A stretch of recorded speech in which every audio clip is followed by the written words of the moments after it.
بسم اللہ الرحمن الرحیم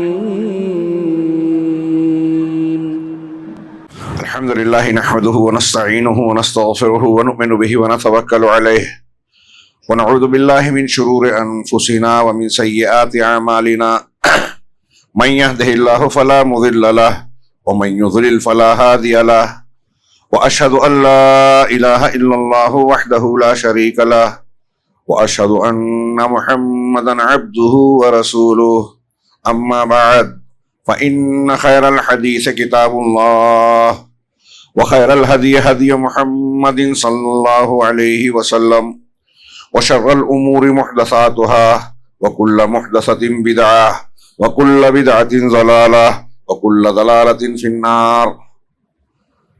أعوذ بالله من الشيطان الرجيم. بسم الله الرحمن الرحيم.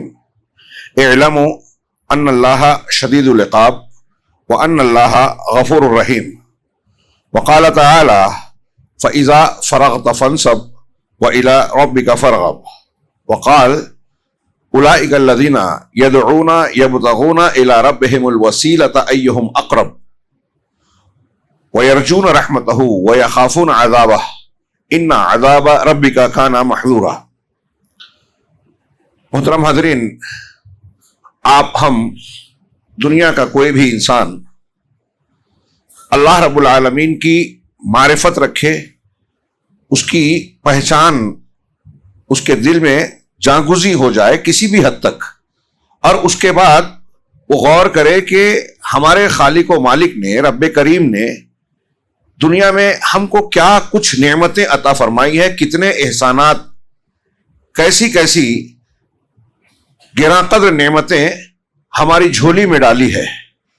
ہماری زندگی کے اسباب، گرد و پیش کی بہت ساری وہ نعمتیں جو صرف ہماری ضرورت ہی پوری نہیں کرتی بلکہ ہمارے لیے لذت و آسائش کا سامان بھی فراہم کرتی ہیں. ان پر معمولی سا غور کرے تو اس انسان کے دل میں، ہمارے اور آپ کے دل میں اللہ رب العالمین کے تعلق سے محبت کا پیدا ہونا فطری بات ہے کہ جس ذات کے اتنے احسانات ہیں وہ اس کے لائق ہے، حقدار ہے کہ اس سے محبت کی جائے، اور ایسی محبت جیسی کسی سے نہ ہو، سب سے بڑھ کر، سب سے زیادہ، سب سے گہری. اور اس محبت کا تقاضا یہ ہوگا کہ اس کی نعمتوں کی قدردانی کی جائے، اس کا شکر ادا کیا جائے، اور اس کے سامنے بندگی کے پورے معاملات کو نچھاور کر دیا جائے. جو حکم دے رہا ہے سر تسلیم ہم، جس سے منع کر رہا ہے اسے قبول کر لیا جائے بغیر چوچرا. اللہ کی نعمتوں کی معرفت یا اس پر غور و فکر ہم کریں تو اس کی محبت پیدا ہوگی. اب اس کے بالمقابل جب ہم اپنے آپ پر غور کرتے ہیں، غور کریں گے کہ ہمارے اندر اس کی ذات کے حقوق کی ادائیگی کے سلسلے میں کتنی کوتاہیاں ہیں، کتنی سرگرمی اور جذبات ہیں، ہم کیا کرتے ہیں، اس کی نعمتوں کو استعمال کر رہے ہیں، لیکن اس کی نعمتوں کے تعلق سے جو تقاضے ہم پر عائد ہوتے ہیں ہم اپنی طاقت کے مطابق بھی، جو طاقت نہیں ہے چھوڑ دیں، جتنی ہماری طاقت قوت استطاعت ہے کیا ہم اس کے مطابق رب العالمین کی نعمتوں کی شکر گزاری کر رہے ہیں؟ کیا اس کی بندگی کے تقاضوں کو پورا کرتے ہیں؟ نہیں، بلکہ اس کے برخلاف ہمارے اندر عیب ہیں، برائیاں ہیں، کوتاہیاں ہیں، اللہ کے احکامات کی نافرمانیاں ہیں. ہم اس کی شریعت کی مخالفت قدم قدم پر کر رہے ہیں. جب بندہ اس پر غور کرے گا تو اسے اللہ تبارک و تعالیٰ کا ڈر اور خوف پیدا ہوگا کہ وہ شدید العقاب ہے، وہ انصاف کرنے والا ہے، لہذا میری کوتاہیاں، گناہ اور برائیاں اور سرکشی ایسی ہے کہ پروردگار کے عذاب اور پکڑ کا مستحق مجھے بناتی ہے. یہ خیال اور اس پہلو سے بندہ جب اپنے آپ پر غور کرے گا تو اس کے دل میں ڈر پیدا ہوگا، خوف. پہلا محبت، دوسرا خوف. اور جب خوف حقیقت میں خوف ہوگا تو اس کی بنیاد پر وہ رب العالمین کی نافرمانی کرنے سے، حرام اور ممنوع چیزوں کا ارتکاب کرنے سے اپنے آپ کو بچائے گا. تبھی خوف ہے. ورنہ آپ کہتے رہیں کہ میں اللہ سے ڈرتا ہوں لیکن اللہ کی شریعت کی مخالفت کریں تو آپ جھوٹ بول رہے ہیں کہ آپ اللہ سے ڈرتے ہیں. جو اللہ سے ڈرے گا اللہ کی منع کی ہوئی چیزوں سے اپنے آپ کو روکے گا اور کبھی ارتکاب ہو جائے تو شرمسار ہوگا، آنسو بہائے گا، اللہ کے سامنے توبہ کرے گا، گڑ گڑائے گا، روئے گا۔ تو دوسری بات کہ ہم اپنے آپ پر غور کریں، اپنے حالات کا جائزہ لیں۔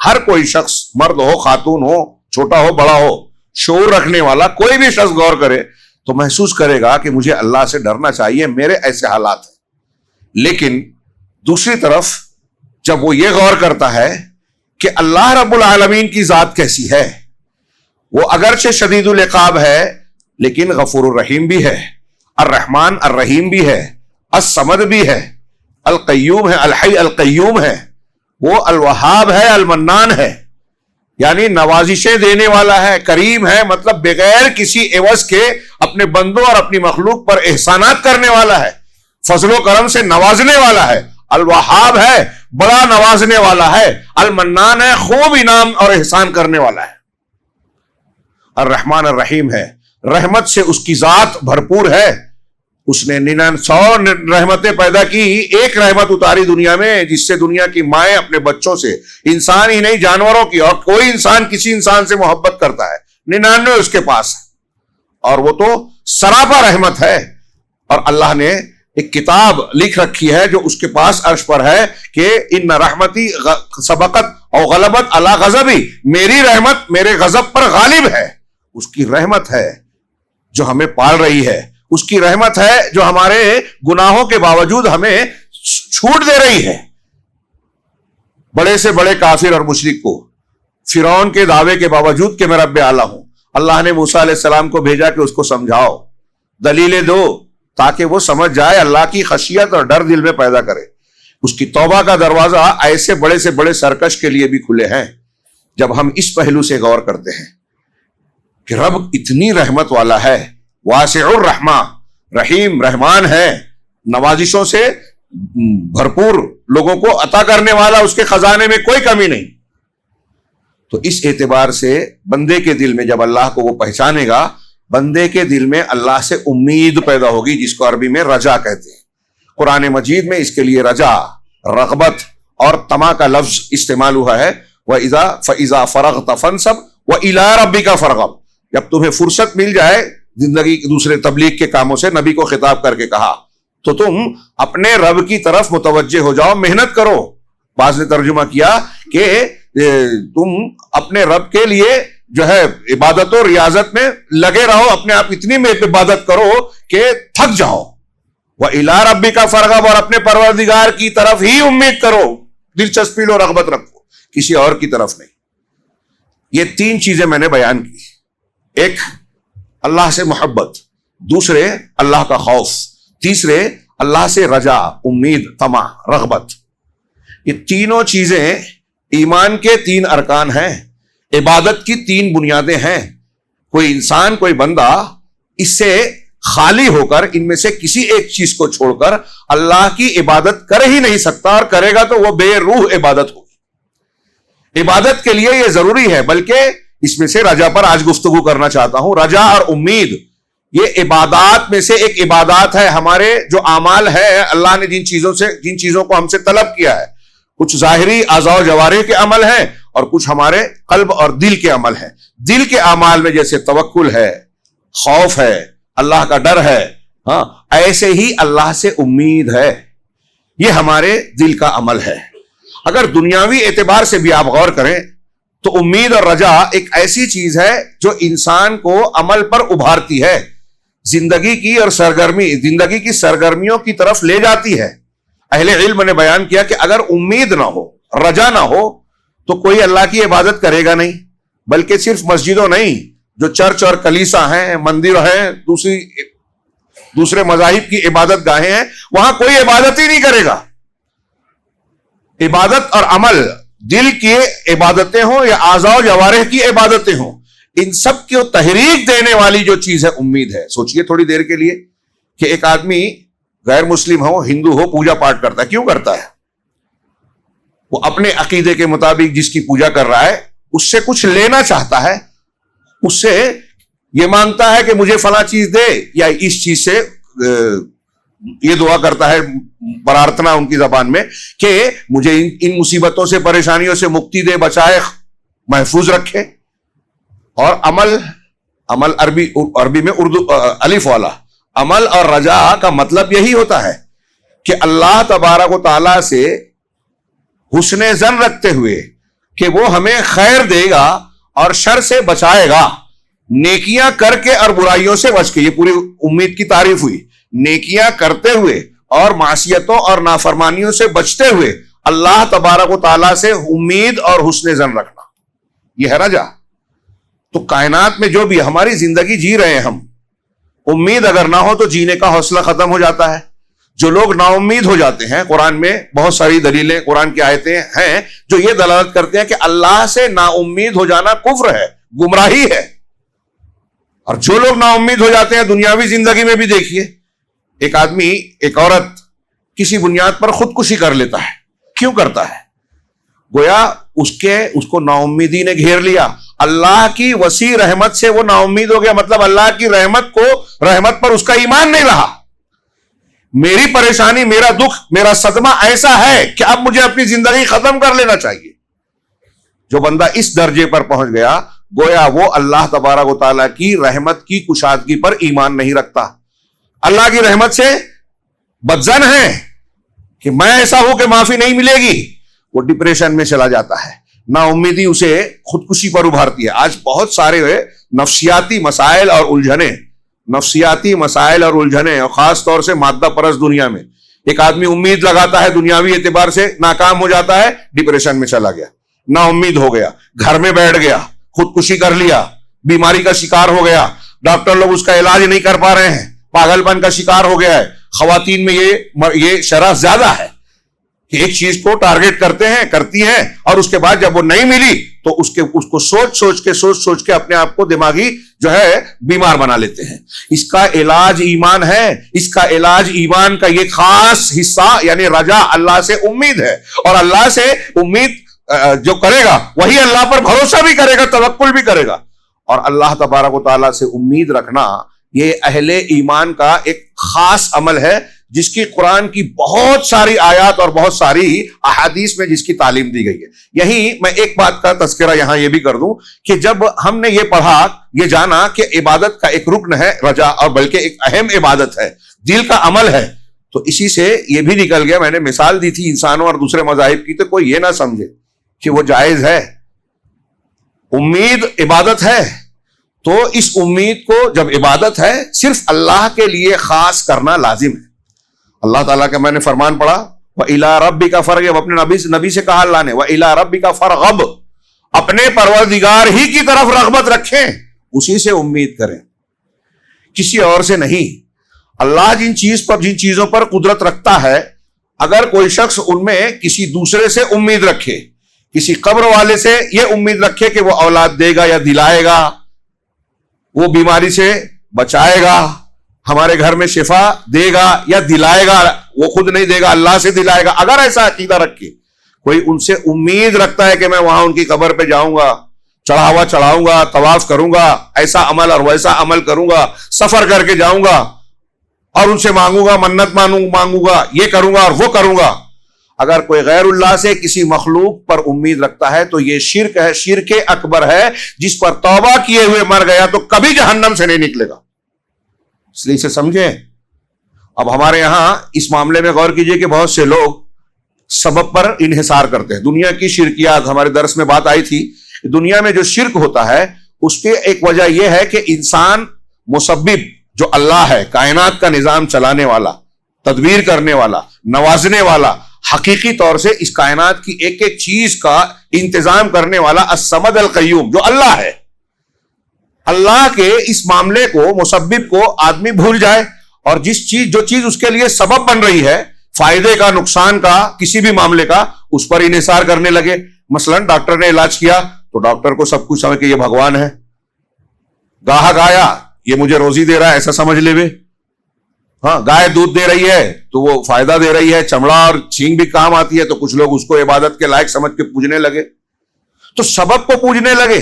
اور دنیا میں بہت سے, ہمارے یہاں بھی یہ ہوتا ہے کہ ہم اللہ تبارک و تعالیٰ کی بجائے بہت سے لوگ اپنے آپ کو کہ میرے اندر گٹس اور صلاحیت ہے اس لیے میں نے پیسہ کمایا, قارون کی زبان, انما اوتیتہ علی علم عندی, میرے پاس صلاحیت اور علم تھا، اس لیے میں نے کمایا پیسہ، یہ جائیداد پراپرٹی بنائی۔ کوئی اپنی علم پر، کوئی اپنی قدرت اور صلاحیت پر اگر بھروسہ کرنے لگے، کوئی اپنے فلاں دوست پر، اپنے باس پر، اپنے چچا ابا بابا فلاں اور فلاں پر، یا کسی بھی بڑی سے بڑی شخصیت پر یہ انحصار کر بیٹھے کہ یہ مجھے دیتا ہے، کھلاتا ہے، روزی دیتا ہے، اور سبب کو اللہ کو بھول کر اگر کسی مخلوق کو یا اپنے آپ کو امید کا مرکز بنا لے تو وہ مشرک ہے۔ وَمَن يُشْرِكْ بِاللَّهِ فَكَأَنَّمَا خَرَّ مِنَ السَّمَاءِ، جو شرک کرتا ہے اللہ کے ساتھ گویا آسمان سے گرا ہے، ہوا میں تیر رہا ہے، فَتَخْطَفُهُ الطَّيْرُ اور یحوی بہ الریح فی مکان صحیح، اب یا تو کوئی پرندہ اسے اچک لے گا، نوچ کھائے گا، یا اسے تیز ہوا کہیں دور دراز پھینک آئے گی، اس کا کوئی ٹھکانہ اور مقام منزل نہیں ہوگی۔ مختصر یہ کہ اللہ تبارک و تعالیٰ سے امید رکھنا عبادت ہے، اور جو امید اللہ سے ہوتی ہے وہ مخلوق سے نہیں کی جائے گی، جائز نہیں ہے۔ کسی مخلوق سے امید کرنا یہ جائز نہیں ہے۔ اب اللہ تبارک و تعالیٰ سے امید کرنا، میں نے عرض کیا کہ عبادت کا ایک حصہ ہے۔ ہم روزہ رکھ رہے ہیں، تراویح پڑھ رہے ہیں رمضان المبارک میں، اس میں بھی آپ نے پچھلے ہفتے بھی حدیث آئی تھی، آپ نے بار بار سنا، من صام رمضان ایمانا واحتسابا غفر له ما تقدم من ذنبه، من قام رمضان ایمانا واحتسابا غفر له ما تقدم من ذنبه، جو رمضان کا روزہ رکھے ایمان اور احتساب کے ساتھ، ایمان اس بات کا یقین کہ اللہ نے اس کا حکم دیا ہے، میں اللہ پر ایمان رکھتا ہوں، یہ شریعت کا حصہ ہے، عبادت ہے۔ احتساب یعنی ہم ترجمہ کرتے ہیں ثواب کی امید، یہ امید جو ہے یہ عبادت کا حصہ ہے۔ اس امید، محبت اور خوف کے بغیر کوئی عبادت ہوگی تو اللہ تبارک و تعالیٰ کے یہاں قبول نہیں ہوگی۔ یہ اہل علم کا اور اہل ایمان کا شیوا ہوتا ہے۔ ابو علی الروضبانی کہتے ہیں کہ اللہ کا ڈر اور اللہ سے امید یہ انسان کی زندگی کے لیے ایسے ہی ہیں جیسے پرندے کے دو بازو دو پر، اگر دونوں پر ٹھیک ٹھاک ہیں تو اس کی پرواز، اس کی اڑان اچھی ہوگی، ٹھیک ٹھاک ہوگی، اور اگر ان میں سے کسی ایک میں نقص آ گیا تو انسان پرندے کی پرواز میں نقص آ جائے گا، اور اگر دونوں ہی چلے گئے، کام نہیں کر رہے ہیں دونوں پر اور بازو، تو انسان اور پرندہ موت کے مقام اور درجے میں چلا جائے گا۔ ایسے ہی ہماری زندگی ہے، ایمانی زندگی، اگر ہمارے اندر خوف اور امید یہ دونوں ہیں تو ہماری زندگی ٹھیک ٹھاک ہوگی، اور اگر صرف ایک چیز ہوگی، علامہ ابن تیمیہ رحمہ اللہ نے لکھا اور ہم بھی غور کر کے سمجھ سکتے ہیں کہ اگر آپ کے یا کسی انسان کے اندر صرف خوف ہی خوف آ جائے، اللہ کا ڈر، میں تو اتنا برا ہوں، میں تو اتنے گناہ کیے ہیں ہم نے، اللہ مجھے کیسے بخشے گا، میں بخشش کے لائق ہوں ہی نہیں، اگر اس طرح خوف کا غلبہ ہو جائے اور خوف ہی خوف چھا جائے بندے کے ذہن و دماغ میں، تو یہ نا امیدی لاتا ہے کہ میں تو اللہ تبارک و تعالیٰ کے سامنے بخشش کے لائق ہی نہیں ہوں، یہ نا امیدی لاتا ہے، اور نا امیدی کفر ہے۔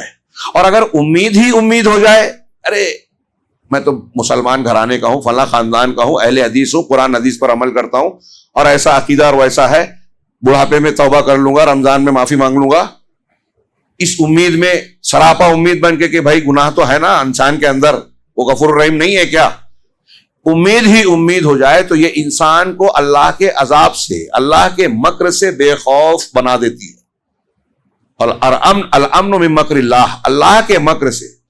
ایک حدیث ہے مسند احمد کی کہ جب تم دیکھو کہ کوئی بندہ گناہ کرنے کے باوجود، اللہ کی نافرمانیاں کرنے کے باوجود ایسی چیزیں اسے حاصل ہو رہی ہیں جو وہ پسند کرتا ہے، گناہ بھی کر رہا ہے، بچا ہوا ہے تو سمجھتا ہے کہ میں بہت چالاک ہوں، میں پکڑا نہیں گیا، مندر توڑ دیا، مسجد توڑ دیا، عبادت گاہوں کو توڑ رہا ہے، بندوں پر ظلم کر رہا ہے، اور پھر حکومت مل گئی تو ہم سوچتے ہیں ارے گناہ کر رہا ہے، اتنی سرکشی کر رہا ہے، پھر بھی ترقی کر رہا ہے، تو یہ دھوکہ نہ کھائیے۔ اللہ کے رسول نے فرمایا صلی اللہ علیہ وسلم نے کہ یہ استدراج ہے، اللہ تبارک و تعالیٰ کی طرف سے ڈھیل ہے، اور اچانک جب اللہ کی پکڑ آئے گی تو پھر اسے مہلت نہیں ملے گی، اور پھر وہ مایوسی کا شکار ہوگا، اس کے لیے توبہ کا دروازہ بند ہوگا۔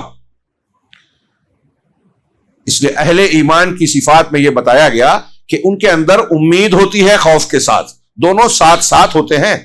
اللہ تبارک و تعالیٰ نے اہل علم بندوں کا ذکر کرتے ہوئے کہا اولئک الذین یدعون یبتغون الی ربہم الوسیلہ، یہ دنیا کے لوگ جن نیک لوگوں کو، انبیاء کو، بزرگوں کو پکارتے ہیں، دعا کرتے ہیں ان سے، یدعونا دعا کرتے ہیں، یبتغونا، اور وہ لوگ جن کو یہ پکار رہے ہیں وہ خود اللہ تبارک و تعالیٰ کی طرف قربت کا ذریعہ ڈھونڈ رہے ہیں کہ کیا ہم کام کر لیں، کون سی محنت کر لیں، قربانی دے دے کہ ہم کو اللہ کی قربت مل جائے، اللہ تعالیٰ خوش ہو جائے ہم سے۔ یہ خود یہ پیر شیخ عبد القادر جیلانی کو پکارتے ہیں، شیخ عبد القادر جیلانی خود اللہ کی عبادت کر کے اللہ کا تقرب ڈھونڈتے تھے۔ یہ قرآن کہہ رہا ہے۔ اس آیت کے شان نزول کہا کہ جنوں نے کچھ انسان کچھ جنوں کی عبادت کرتے تھے کفار میں سے، بعد میں وہ جن مسلمان ہو گئے اور اللہ کی عبادت کرنے لگے، اور یہ انہی کی عبادت کر رہے تھے۔ تو ان کے بارے میں اللہ نے یہ بتایا اس آیت کریمہ میں کہ جن کو یہ پکار رہے ہیں وہ خود اللہ سے مانگ رہے ہیں، اللہ کے قریب ہونے کا راستہ ڈھونڈ رہے ہیں، اور صرف ڈھونڈ ہی نہیں رہے ہیں، وَيَرْجُونَ رَحْمَتَهُ، اللہ کی رحمت کی امید رکھتے ہیں، وَيَخَافُونَ عَذَابَهُ، اس کے عذاب سے ڈرتے ہیں، وَكَانَ عَذَابُ رَبِّكَ كَانَ مَحْذُورًا، اور اللہ کے تیرے رب کا عذاب ایسا ہے کہ اس سے ڈرا جائے۔ خوف کے ساتھ یہ امید اہل ایمان کی پسند ہے۔ آج سورہ سجدہ پڑھی گئی فجر میں، اس میں بھی اور جگہ جگہ قرآن میں ملے گا، تتجافا جنوبہم عن المضاجع یدعون ربہم خوفا وطمعا، کہ ان نیک لوگوں اور مومنوں کا حال یہ ہے کہ ان کے پہلو اپنے بستروں سے الگ رہتے ہیں، راتوں کو جاگتے ہیں، کیا کرتے ہیں؟ اپنے پروردگار کو پکارتے ہیں، اس کی عبادت کرتے ہیں، رغبا و رہبا یدعون ربہم خوفا وطمعا، خوف اور امید کے ساتھ۔ خوف بھی ہوتی ہے، خوف بھی ہوتا ہے اور امید بھی ہوتی ہے۔ اللہ تبارک و تعالیٰ سے ڈرتے ہیں، لیکن اللہ سے ڈر کے بھاگنے کے لیے اللہ ہی کی بارگاہ میں جاتے ہیں۔ یہ انبیاء کی صفت بتائی گئی ہے کہ اللہ کا ڈر اور اللہ کی امید دونوں چیزیں ساتھ ہونی چاہیے۔ اس پر قرآن و حدیث کی بہت سی دلیلیں ہیں۔ آپ امید کے پہلو کو دیکھیں، اللہ کی رحمت کتنی کشادہ ہے، تو غور کیجئے، اس حدیث کو یاد کیجئے کہ ایک آدمی نے 99 قتل کیے، شرمندہ ہوا، ایک آدمی سے جا کے سوال کیا کہ کیا میری بخشش ہوگی؟ اس نے کہا اتنا قتل کیا تو نے، کہاں سے بخشش ہوگی؟ اس نے اسے بھی غصے میں آ کے مار دیا، پورا 100 کر دیا۔ آپ اور ہم جانتے ہیں، حدیث بہت مرتبہ سنا ہے، بخاری وغیرہ میں ہے۔ پھر وہ ایک نیک انسان کے پاس گیا جو علم والا تھا، یہ بے علم والے تھے، بغیر علم کے جو دین بتانے لگتے ہیں، ہمارے یہاں بھی ہیں ایسے بہت سے۔ تو علم والے کے پاس گئے، اس نے کہا کہ اللہ رب العالمین کی رحمت بہت وسیع ہے۔ قرآن کا وہ ارشاد بھی یاد کیجئے، قل یا عبادی الذین اسرفوا علی انفسہم لا تقنطوا من رحمت اللہ، اے میرے وہ بندو جو جنہوں نے اپنے آپ پر حد سے تجاوز کیا، بہت اسراف کیا ہے، بہت زیادتی کی ہے، اللہ کی رحمت سے مایوس نہ ہو، قنوط اختیار نہ کریں۔ ان اللہ یغفر الذنوب جميعا، اللہ تمام گناہوں کی بخشش کر دیتا ہے۔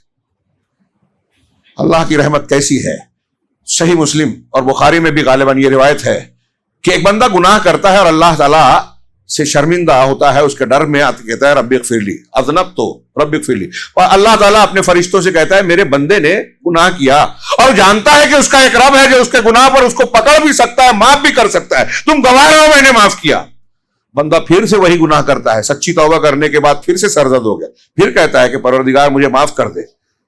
اللہ پھر سے فرشتوں کو کہتا ہے میرے بندے نے پھر گناہ کیا، لیکن وہ جانتا ہے، یقین رکھتا ہے کہ اس کا رب ہے جو اس کو پکڑ سکتا ہے، خوف ہے یہ، جو اس کو معاف کر سکتا ہے، امید ہے یہ، وہ یہ امید رکھتا ہے، تو تم گواہ رہو میں نے پھر معاف کیا۔ تیسری مرتبہ بھی ایسا ہی ہوتا ہے، اور تیسری مرتبہ اللہ فرشتوں سے کہتا ہے کہ میرا بندہ جب تک ایسا کرتا رہے گا میں معاف کرتا رہوں گا۔ اللہ کی رحمت کتنی وسیع ہے، کتنی کشادہ ہے، اور اس کی رحمت اس کے غضب پر غالب ہے، ہمیں بار بار موقع دیتی ہے، وہ ہمیں عذاب دینا نہیں چاہتا، وہ ہمیں چھوٹ دیتا ہے، موقع دیتا ہے، سمجھا رہا ہے کہ ما یفعل اللہ بعذابکم ان شکرتم وآمنتم، اگر تم شکر گزار بن جاؤ، ایمان والے بن جاؤ تو اللہ تم کو عذاب دے کر کیا کرے گا؟ وہ موقع دے رہا ہے، رمضان دیا ہم کو کہ روزہ رکھ لو، ایک روزہ اخلاص کے ساتھ رکھنا 70 سال جہنم سے دور کرے گا، لیکن ایمان اور احتساب ہونا چاہیے۔ ہاں، اللہ تبارک و تعالیٰ کی سچی عبادت ہونی چاہیے، امید کے طریقے پہ ہونا چاہیے۔ اب یہاں ہم غور کریں، میں یہ عرض کرنا چاہتا ہوں آج کے خطبے میں بطور خاص یہ فوکس کرنا چاہتا ہوں کہ اللہ کا خوف، اللہ کی اس سے امید، یہ ہمارے لیے ضروری ہے، اور اس کو پانے کے لیے، اپنے دل میں بڑھانے کے لیے، مضبوط بنانے کے لیے رمضان سے بہتر کوئی موقع ہے ہی نہیں۔ ایک پورا مہینہ روزے کی حالت میں اللہ کا ڈر کہ اللہ ہمیں دیکھ رہا ہے، ہم چھپ کر بھی پانی نہیں پیئیں گے، روزہ اس کے لیے رکھیں گے، اس نے جن حلال چیزوں کو بھی دین میں حرام کر دیا اس کو نہیں کھائیں گے، وہ دیکھ رہا ہے کھائیں گے تو اللہ پکڑے گا، یہ اس کا خوف ہے، اور روزہ رکھیں گے تو اللہ ہمیں اجر و ثواب دے گا، یہ اس سے امید ہے۔ قیام کریں گے اگرچہ وہ مستحب ہے تو ہم کو اجر و ثواب ملے گا، ہمارے گناہوں کی بخشش ہوگی، اس لیے ہم قیام کرتے ہیں، تراویح پڑھتے ہیں، تلاوت کرتے ہیں، صدقہ و خیرات کرتے ہیں رمضان میں، جیسا کہ نبی صلی اللہ علیہ وسلم کی سنت و تعلیم ہے۔ اگر ہم نے یہ ایمان کے ساتھ، اخلاص کے ساتھ، ثواب کی امید کے ساتھ کیا تو یہ تربیت ہمیں اللہ تبارک و تعالیٰ سے جوڑتی ہے، امید زندگی کا حوصلہ دیتی ہے، امید اللہ سے جوڑتی ہے، اللہ کو خوش کرتی ہے بندے کی طرف سے کہ ہم بندہ اللہ پر اعتماد کر رہا ہے، بندہ اسی سے امید کرتا ہے جس پر توکل کرتا ہے، وہی دے سکتا ہے، وہی چھین سکتا ہے، وہی ہمیں نواز سکتا ہے، ہماری ہر ضرورت کو وہی پوری کر سکتا ہے۔ اشارہ کروں میں نے ابھی ذکر کیا تھا کہ اللہ الصمد ہے، قل هو اللہ احد اللہ الصمد، الصمد کی بڑی تشریح کی گئی، بعض علماء نے یہاں تک کہا کہ یہ اللہ کے اسم اعظم یہ بھی ہو سکتا ہے، کئی اقوال ہیں۔ تو اللہ تبارک و تعالیٰ الصمد ہے، صمد کا کیا معنی؟ کئی معنی۔ حضرت ابن عباس نے کہا کہ وہ ذات جو اپنے علم میں کامل ہو، اپنے غنا میں کامل ہو، اپنے حلم میں کامل ہو، اپنے رحم میں کامل ہو، اپنی ہر خوبی، ہر صفت میں کامل ہو، اور جب وہ کامل ہے تو اسے کسی کی ضرورت نہیں اور سب کی اس کو ضرورت ہے، بندہ محتاج ہے، فقیر ہے، ہر اعتبار سے ہم ادھورے ہیں۔ تو اللہ وہ ذات ہے جس کے اندر ساری خوبیاں کمالات ہے، اس کو کسی کی حاجت نہیں ہے، اور وہ بندوں کی، مخلوق کی ہر حاجت کو پوری وہی کر سکتا ہے۔ لہذا ہمیں کوئی شدید تکلیف پریشانی آ گئی، مصیبت صدمہ آ گیا، کوئی ضرورت آ گئی، کوئی خطرہ خوف آ گیا، تو نعمتوں کو نوازنے کے لیے، حاصل کرنے کے لیے، اور مصیبتوں، پریشانیوں، بیماریوں سے بچنے کے لیے ہم اگر کوئی در ڈھونڈ سکتے ہیں تو وہ صرف اور صرف اللہ کا ہے، کیونکہ وہی الصمد ہے۔ مخلوق میں کوئی نبی، پیر، پیغمبر، فرشتہ صمدیت کی صفت سے متصف نہیں ہے، القیوم نہیں ہے، الوہاب نہیں ہے، الرزاق نہیں ہے، تو پھر دوسروں کے در پر ہم ہاتھ کیوں پھیلائیں، کیوں پیشانی رگڑیں؟ جائز ہی نہیں ہے۔ تو اللہ تبارک و تعالیٰ جب الصمد ہے تو اس کی طرف رغبت اور رجوع کرنا ضروری ہے، لیکن کیسے؟ اب امید، میں نے کہا ہم میں سے ہر شخص دنیا میں امید رکھتا ہے۔ اب امید کی کئی شکلیں ہوتی ہیں، ہاں امید کی شرطیں ہیں۔ اہل علم نے امید سے متعلق کہ اگر آپ امید کرنا چاہتے ہو تو اس کی شرطیں کیا ہیں؟ اللہ تبارک و تعالیٰ آپ کی امید پر نوازنے کے لیے تیار ہے، کتنی عظیم۔ ایک روایت اور پیش کر دوں، ہاں حضرت انس کی حدیث قدسی ہے کہ اللہ تبارک و تعالیٰ کہتا ہے، ہاں یا ابن آدم انک ما دعوتنی ورجوتنی غفرت لک علی ما کان فیک ولا ابالی، اے ابن آدم تو جب تک مجھ سے دعا کرتا رہے گا، دیکھیے اللہ کی رحمت، نعمت جو امید پیدا کرتی ہے، اے میں ابن آدم تو جب تک اللہ سے مجھ سے دعا کرتا رہے گا، مجھ سے امید رکھے گا، تو تیرا جو بھی گناہ ہوگا میں تجھے معاف کر دوں گا، ولا ابالی، اور میں اس کی پرواہ نہیں کروں گا۔ 100 قتل والی بات ادھوری رہ گئی، چونکہ حدیث ہم سب سنتے رہتے ہیں، اللہ نے اس کی بخشش کر دی، جنت اور رحمت کے فرشتوں کے حوالے کر کے جنت میں بھجوایا، ہم اور آپ جانتے ہیں۔ 100 قتل والے کو بھی معاف کیا، اور یہاں ارشاد ہے کہ جب تک تو مجھ سے مانگتا رہے گا، مجھ سے امید رکھے گا، رجا رکھے گا، تو تیرا جو بھی گناہ ہوگا، تجھے بھی جس حالت میں ہوگا میں تجھے معاف کروں گا۔ یا ابن آدم لو بلغت ذنوبک عنان السماء، اے ابن آدم اگر تیرے گناہ آسمان کے پہنائیوں کے برابر ہو جائیں، بھر جائیں، ثم استغفرتنی، پھر تو مجھ سے استغفار کرے، مغفرت طلب کرے، غفرت لک ولا ابالی، تو میں تجھے معاف کر دوں گا اور اس کی پرواہ نہیں کروں گا۔ یا ابن آدم انک لو اتیتنی بقراب الارض خطایا ثم لقیتنی لا تشرک بی شیئا، اے ابن آدم اگر تو نے جو ہے زمین بھر کر گناہ کیا ہو، لیکن تو مجھ سے اس حالت میں ملاقات کرے کہ میرے ساتھ شرک نہ کیا ہو، میرے ساتھ شرک نہ کیا ہو، تو میں اتنی زمین بھر کے تجھ کو مغفرت کے ساتھ ملوں گا تجھ سے۔ قرآن کی اور آیتیں اور حدیثیں ہیں، میں اسے چھوڑ کر اس پہلو پر آنا چاہتا ہوں جو آج ہمارے لیے بہت اہم درس رکھتی ہے۔ وہ کیا ہے کہ رجا کے لیے کچھ شرطیں ہیں۔ کچھ آپ اللہ سے امید کر رہے ہیں کہ یہ عبادت ہے، لیکن یہ امید حقیقت میں عبادت بنے، اللہ اسے قبول کرے اور یہ فضیلتیں اس کی ملے، اس کے لیے کچھ شرطیں ہیں۔ پہلی شرط یہ ہے کہ اللہ کی امید کے ساتھ ساتھ اللہ کا خوف بھی ہو، تاکہ وہ امن نہ بن جائے، اس کے عذاب سے بے خوفی کا باعث نہ بن جائے کہ ہم اللہ سے ایسی امید کرنے لگیں کہ اس کا ڈر ہی نہ ہو۔ اب ہم فضائل فضائل فضائل پڑھ رہے ہیں، غور کیجئے، میں کسی پر طنز نہیں کر رہا ہوں، لیکن ہمارے سماج میں، ہمارے دین کے ماننے والوں میں جو خرابیاں ہیں، انحرافات ہیں، اس کا جائزہ لینا، اس کا علاج کرنا بیماریوں کا بہت ضروری ہے۔ یہ خود ان کے لیے، ہمارے لیے بہت ضروری ہے۔ اب اگر آپ اور ہم یا کوئی بھی شخص صرف فضائل دیکھے کہ یہ فضیلت ہے، یہ فضیلت ہے، یہ فضیلت، اچھی بات ہے، چلو ٹھیک ہے، فضیلت پر عمل کریں آپ، لیکن فضائل کو اتنا قابل اعتماد جان لیں کہ ہم نے تو جب یہ کر لیا ہے اور اتنے فرشتے ہمارے لیے دعا کرنے پر اللہ نے مامور کر دیا، فلاں عمل کر لیا، فلاں ذکر کر لیا، اتنے سال کے گناہ معاف ہو گئے، سمندر کی جھاگ کی طرح گناہ معاف ہو گئے، چلو ٹھیک ہے، صحیح ہے یا غلط ہے بھی جانے دیجئے، لیکن اس کے بعد ایسی امید کا معاملہ پیدا ہو گیا کہ جب ہم نے اتنی نیکیاں کما لی، اتنے فضائل پر عمل کرتے ہیں، تو اب ہم یہ دیکھیں کہ نہ دیکھیں کہ کہاں شرک ہو رہا ہے ہم سے، ہم اللہ کے رسول کے وسیلہ لگا کے دعا مانگ رہے ہیں، کوئی بات نہیں، مولوی صاحب بول رہے ہیں نا، ہمارا بھروسہ ہے ان پہ، اب قرآن حدیث کیا کہتی ہے اس سے کیا سروکار ہے؟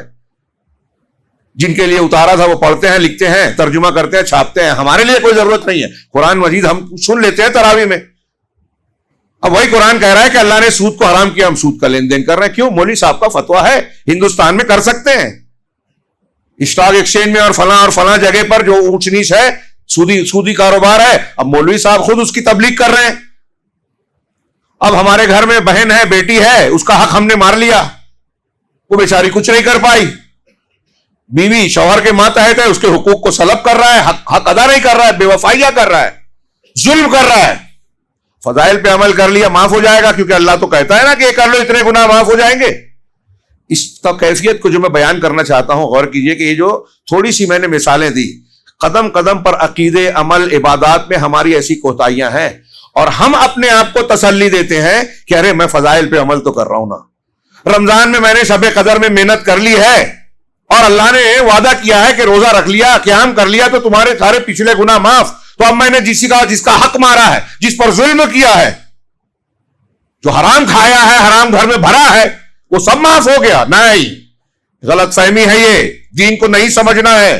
اللہ تعالیٰ ان بخششوں کو جو بیان کرتا ہے اکثر جگہ گناہ صغیرہ کی بات ہے، حقوق العباد کو اگر آپ نے ادا نہیں کیا تو اللہ تعالیٰ، اللہ کے رسول نے کہا ہے قیامت کے دن وہ مفلس کون ہوگا؟ قیامت کے دن وہ شخص جو نیکیاں لے کے آئے گا، روزہ، نماز، تراویح سب لائے گا، لیکن کسی کا حق مارا ہے، کسی کا مال کھایا ہے، کسی پر ظلم کیا ہے، کسی کو گالی دی ہے، کسی پر الزام تراشی کی ہے، ہر حقدار آئے گا میرے ساتھ اللہ اس نے یہ کیا تھا، ٹھیک ہے، اب وہاں تو دولت و دینار درہم ہوگا نہیں، دولت پیسہ ہوگا نہیں، پراپرٹی نہیں، تو اس کی نیکیاں جو نماز کی، تراویح کی اور روزے کی نیکیاں کر کے آیا ہے، فضائل پر عمل کر کے، اس فضائل کو اس لے کر اس کے نامہ کھاتے میں ڈال دیا جائے گا، لوگ آتے جائیں گے، دیتے جائیں گے، اس کی نیکیاں ختم، ابھی حقدار باقی ہے، تو پھر اب کیا ہوگا؟ نیکیاں ان سے لے کے اس کو نہیں دے سکتے، تو اس کے جو آیا ہے حقدار، اس کے کھاتے میں، اس کے نامہ اعمال میں جو برائیاں ہیں، گناہ ہیں، اس کے حق کے مطابق اس برائی کو یہاں سے نکال کے یہاں ڈالا جائے گا، بالآخر وہ شخص جہنم میں ڈالا جائے گا۔ یہ میں نہیں کہہ رہا ہوں، صحیح مسلم میں جناب محمد رسول اللہ صلی اللہ علیہ وسلم کا ارشاد وارد ہے، مسلم میں بھی، ترمذی میں بھی، اور میں سمجھتا ہوں یہاں کوئی ایک آدمی بھی نہیں ہوگا جس نے اس حدیث کو نہیں سنا ہے، لیکن اس سے آنکھ بند کر لی اور فضائل پہ نظر ڈال کے صرف امید ہی امید۔ تو اللہ کی امید کے ساتھ اللہ کا یہ خوف ضروری ہے، لازم ہے، ایک پہلو نہ لیا جائے۔ دوسری چیز، یہ شرط ہے امید کے لیے، دوسری شرط یہ ہے کہ اللہ تبارک و تعالیٰ کی محبت ہو، اور جس چیز سے محبت، جس چیز کی وہ امید کر رہا ہے، جیسے جنت ملے گی مجھے امید ہے، کامیابی ملے گی مجھے امید ہے، اس چیز سے بھی محبت ہو، اللہ سے محبت اور اپنی رجا کی ہوئی چیز سے بھی محبت، یہ رجا کی دوسری شرط ہے۔ اس عبادت کو انجام دینا ہے تو صحیح طریقے سے انجام دینا ہے، اور صحیح طریقے سے انجام دینے کے لیے اس کی جو شرط قرآن و حدیث میں بیان کی گئی اسے پورا کرنا ہے۔ تو اب یہ شرط کیا ہوئی؟ یہ جو میں نے ابھی پہلی والی بیان کی، صحابہ کرام میں کوٹ کوٹ کر بھری ہوئی تھی، ایک طرف اللہ سے ڈرتے تھے دوسری طرف اللہ سے امید رکھتے تھے. سورہ مومنین کی وہ آیتیں پڑھیے, انہم من عذاب رب انہم من خشیت ربہم مشفقون, کہ مومن وہ ہیں جو اپنے پروردگار کی خشیت سے ڈرے اور سہمے رہتے ہیں, لرزتے رہتے ہیں, نماز قائم کرتے ہیں, یہ کرتے ہیں اللہ کے راستے میں. وَيُؤْتُونَ آخر میں ہے وَيُؤْتُونَ مَا آتَوْا وَقُلُوبُهُمْ وَجِلَةٌ, اور جو اللہ تبارک و تعالیٰ نے ان کو دیا ہے, نوازا ہے, وہ اللہ کے راستے میں خوب خرچ کرتے ہیں, اس کے باوجود ان کے دل لرزا رہتے ہیں, ڈرتے رہتے ہیں. خرچ کرتے ہیں, نماز پڑھتے ہیں, روزہ رکھتے ہیں, نیکیاں کرتے ہیں, پھر بھی ڈرتے رہتے ہیں. تو کیا مطلب؟ اہل علم نے, اللہ حضرت ام المومنین حضرت عائشہ صدیقہ علم کی بڑی شوقین تھی اور فقیہ امت بنی. اللہ کے رسول صلی اللہ علیہ وسلم نے سوال کیا کہ یہ جو اللہ نے کہا ہے کہ وہ خرچ بھی کرتے ہیں اور اللہ سے ڈرتے رہتے ہیں ان کے دل, تو کیا اس سے مراد اے اللہ کے رسول وہ مومن اور آدمی ہے جو زنا, بدکاری, چوری وغیرہ کر لیتا ہے, ان گناہوں کا ارتکاب کر لیتا ہے, تو کیا اس سے وہ مراد ہے؟ اللہ کے رسول صلی اللہ علیہ وسلم کا لا ابنۃ صدیق, اے صدیق کی بیٹی, نہیں, یہ وہ لوگ مراد نہیں ہیں. یہ وہ لوگ مراد ہیں الذین یصلون ویصومون ویتصدقون, جو نماز پڑھتے ہیں, روزے رکھتے ہیں, صدقہ و خیرات کرتے ہیں, لیکن اس بات سے ڈرتے رہتے ہیں کہ کہیں ہمارا یہ عمل اللہ کے یہاں رد نہ ہو جائے, قبول نہ ہو, اس بات سے ڈرتے رہتے ہیں.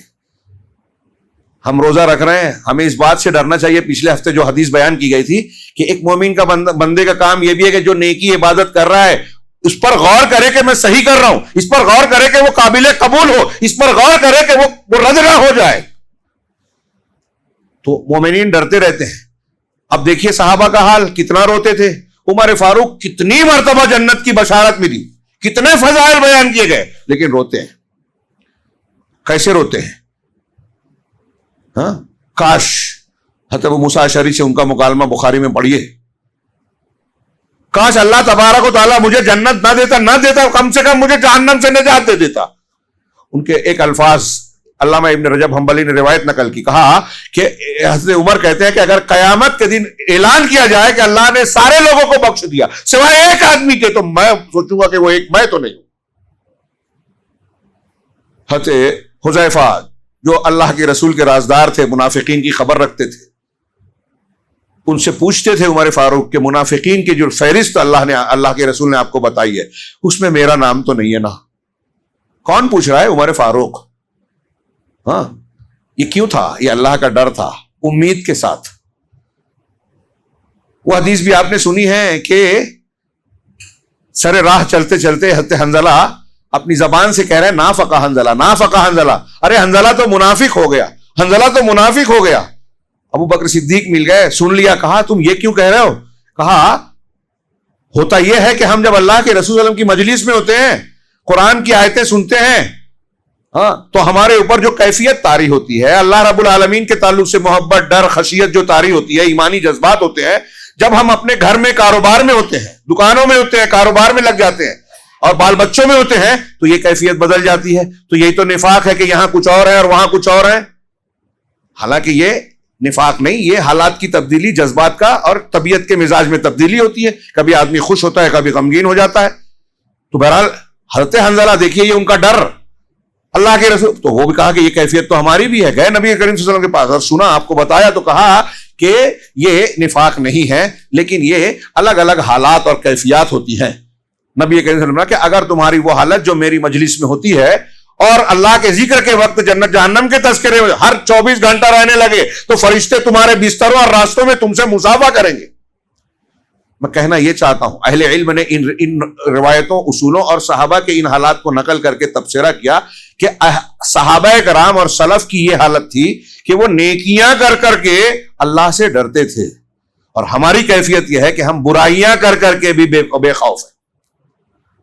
یہ خلاصہ ہے, ہم اپنی کیفیت پر غور کریں کہ ہم برائیاں کر کے اپنے آپ کو تسلی دینے کے کچھ عمل کرتے ہیں رسمی طور پر, ظاہری طور پر, اور اس غلط فہمی اور فریب دھوکے کا شکار ہو جاتے ہیں کہ ہم نے تو تیر مار لیا, جنت ریزرویشن کر لیا. اب کوئی بھی گناہ کریں, ہم کو کوئی پکڑنے والا نہیں, اللہ بڑا کریم ہے, رحیم ہے. تو پہلی بات اللہ کا ڈر نہیں ہے, اس لیے امید کی یہ شرط ہمارے یہاں مفقود ہے. دوسری چیز یہ کہ جس چیز اللہ سے محبت اور جس چیز کی امید ہے اس سے محبت اب ہم میں سے ہر شخص یہاں جو بیٹھا ہے غور کرے کہ امید کی اس شرط کو، ہم اللہ سے امید رکھ رہے ہیں کہ جنت دے گا، امید رکھ رہے ہیں کہ ہمیں عزت دے گا، غلبہ دے گا، یہ دے گا، وہ دے گا، جہنم سے بچائے گا، یہ امید رکھ رہے ہیں، لیکن کیا اللہ تبارک و تعالیٰ سے محبت ہمارے دلوں میں ہے جس سے امید رکھ رہے ہیں؟ آپ کہیں گے ہے، کیا ثبوت ہے؟ بھائی سڑکوں پر تو لوگ سب ہم اعلان کرتے ہیں، کوئی ایک آدمی نہیں بولتا کہ میں اللہ سے محبت نہیں کرتا، سب بولتے ہیں میں اللہ سے ڈرتا ہوں، لیکن اللہ کے ڈر کے اثرات نظر آتے ہیں سماج اور معاشرے میں؟ کون سا گھر ایسا ہے جہاں کسی کا حق نہیں مارا جا رہا ہے، جہاں کوئی ظلم نہیں ہو رہا ہے، جہاں اسلامی تربیت کی مثال قائم ہو رہی ہے؟ ارے جو ہمارا عبادت خانہ ہے، ایک مسجد اور مدرسے، وہاں جھگڑے ہیں، اختلاف ہے، تناؤ ہے، کشش ہے، اور دوسرے لوگ دوسروں پر تنقید کرتے ہیں، ہر کوئی دوسرے کو بول رہا ہے۔ صحابہ کرام، حضرت عمر کا کیا مقام تھا؟ اپنے آپ پر غور کر رہے ہیں، ہمیں اپنا جائزہ لینے کی ہے، دوسرے کا حساب، محاسبہ کیجئے، حساب مت لیجئے دوسروں کا، لیکن ہم نے دوسروں کا حساب لیا، جمہوریت، خارجیت ہے یہ، ارے وہ ایسا، اس کے گھر میں ایسا، مسجد والے یہ کر رہے ہیں، فلاں یہ کر رہے ہیں، اس کا 25%، 10-20% آپ اپنا محاسبہ کر لیجئے، بولنا بند کر دیں گے؟ کیا ہمارے اندر ساری خرابیاں صاف ہو چکی ہیں ہمارے اندر سے؟ ہم اللہ کے خوف اور محبت کے تقاضے پر خود کو پورا پاتے ہیں؟ باریک باریک چیزوں میں ہم لوگوں کے بارے میں سوال کرتے، کہہ رہے اس نے اس حدیث کی مخالفت کی، آپ کون سا فرض چھوڑ رہے ہیں یہ دیکھ رہے ہیں؟ پوری قوم اس کا شکار ہے اور اس کی وجہ سے ماری ٹھوکی جا رہی ہے، برباد ہو رہی ہے، مختلف قسم کے عذاب کا شکار ہے، کہیں بموں کے ذریعے سے، کہیں بلڈوزر چلانے کے ذریعے سے، کسی کا گھر چھینا جا رہا ہے، کسی کا گھر توڑا جا رہا ہے، کہیں عبادت گاہوں پر حملے ہو رہے ہیں، ہماری آنکھ کھلتی ہی نہیں ہے، ہم اللہ سے امید اور خوف کا ڈھونگ کرتے ہیں، اور یہ شرطیں اگر نہیں ہیں تو جو کہہ رہا ہے کہ مجھے محبت ہے، مجھے خوف ہے، میں امید رکھتا ہوں، جھوٹ بول رہا ہے۔ اور اکثریت آج مسلمانوں کی، میں ایسا سمجھتا ہوں اپنے آپ کو شامل کرتے ہوئے، کہ ہم جھوٹ بول رہے ہیں، ہم دھوکے میں ہیں، اپنے آپ کے بارے میں دھوکے میں ہیں۔ اللہ سے محبت ہوگی تو ہم ہر سال پڑھتے ہیں نا، ہر سال ابراہیم علیہ السلام کے واقعات، قصے حج اور عید الاضحیٰ کے موقع پہ دہرائے جاتے ہیں کہ محبت تھی تو ان کی زندگی کیسی بنی۔ جو اللہ نے کہا مان لیا، وَإِذِ ابْتَلَىٰ إِبْرَاهِيمَ رَبُّهُ بِكَلِمَاتٍ فَأَتَمَّهُنَّ، جب کچھ کلمات اور قربانیوں کے کچھ کلمات کے ذریعے سے اللہ نے اپنے بندے ابراہیم کو آزمایا تو انہوں نے سب کو پورا کیا۔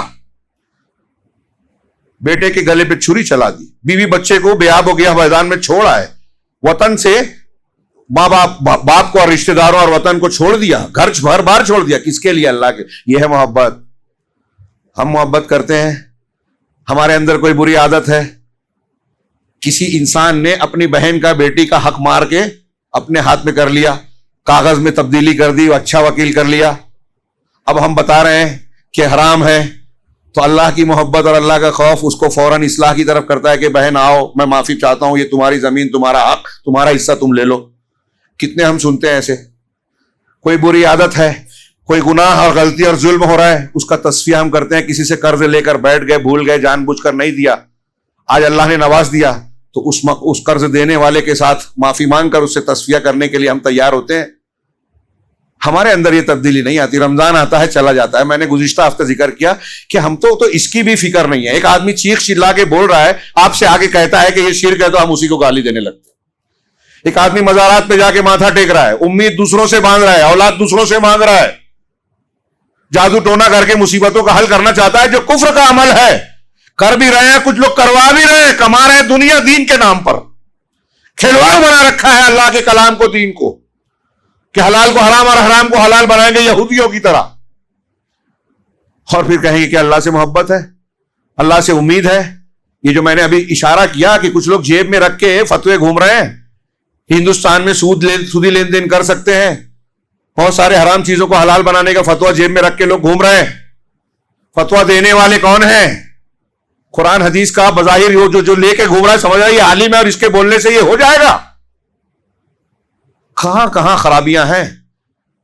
تو میں عرض کر رہا تھا کہ یہ جو بنیاد ہے عبادت کی، ہم عبادت رمضان میں کر رہے ہیں، اور عبادت کرنے کے بعد ایمان و احتساب ہے ہی نہیں، امید ہے ہی نہیں، اللہ سے محبت ہے ہی نہیں۔ اور یہ میں کیوں بول رہا ہوں کہ ایک آدمی شرک کر رہا ہے تو اس سے توبہ کرنے کے لیے تیار ہی نہیں ہے، اب اس کے روزے کس کام کے، تراویح کس کام کی، تلاوت اور انفاق کس کام کا؟ اللہ تعالیٰ اپنے رسول کو کہہ رہا ہے کہ آپ بھی شرک کریں گے تو آپ کے سارے عمل برباد ہو جائیں گے، لئن اشرکت لیحبطن عملک۔ بندہ سننے کو تیار نہیں، چلیے مولوی صاحب اور ہم کہہ رہے ہیں کہ یہ شرک ہے، آپ کو نہیں سمجھ میں آتا. بھائی اللہ کی کتاب کی روشنی میں غور کرو نا، اللہ نے کس لیے اتارا ہے قرآن کو؟ تعویذ بنانے کے لیے، پھونک جھاڑ کے لیے، اس سے تبرک حاصل کرنے کے لیے، اس کے نمبرات سے فائدہ اٹھانے کے لیے؟ وہ طریقے جو اللہ نے رسول نے بتائے نہیں وہ ہم کر رہے ہیں، اور جو بتایا ہے کہ اس کے مطابق زندگی گزارے جائے، سب سے اہم کہ اس کے مطابق عقیدہ بنایا جائے، عبادت کی جائے، وہ ہم ماننے کو تیار ہی نہیں ہے. تو دوسری شرط یہ ہے کہ اللہ سے محبت ہو، اور جس چیز کو ہم چاہتے ہیں امید رکھتے ہیں اس سے محبت ہو. اس سے محبت کا مطلب کیا ہوا؟ کہ اس اجر و ثواب کے لیے اللہ تعالیٰ نے جو راستہ بتایا ہے اس راستے پر محنت کریں گے. آپ کے اندر کوئی ٹارگٹ ہوگا، اس ٹارگٹ سے جنونی محبت جتنی ہوگی آپ اس کے لیے اتنی محنت کریں گے. اس لیے تیسری شرط ہو جائے گی کہ بذل الجہد فی عمل الصالحات حتی لا یکون تمنیا وغرورا مذموما، اور اپنے محبوب چیز جس کی آپ چاہت رکھتے ہیں، رجا رکھتے ہیں، امید رکھتے ہیں، تو اپنی اس محبوب چیز کے لیے محنت اور کوشش کو پوری طریقے سے خرچ کر دینا، اپنے عمل اور محنت کو لگا دینا، تاکہ یہ امید صرف تمنائے خام نہ رہ جائے. ایک ہے امانی اور ایک ہے رجا. اہل علم نے کتابوں میں ان دونوں میں فائدہ ہو جائے. امانی کا ترجمہ ہم تمنا کہیں گے. تو تمنی اور رجا میں فرق کیا ہے؟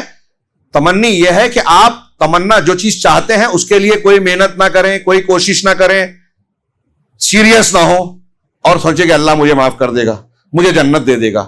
اس کے لیے آپ صحیح عقیدہ سیکھ بھی نہیں رہے ہیں، اختیار بھی نہیں کر رہے ہیں، اس کے لیے آپ عبادت کر بھی نہیں رہے ہیں، حلال حرام کو جاننے کی کوشش ہی نہیں کرتے، دین پر عمل ہی نہیں کرتے. میرے ابا، میرے لوگ، میرے مولانا، انہوں نے جو بتایا بس آنکھ بند کر کے مان لیا، وہ چاہے قرآن حدیث کے خلاف ہو.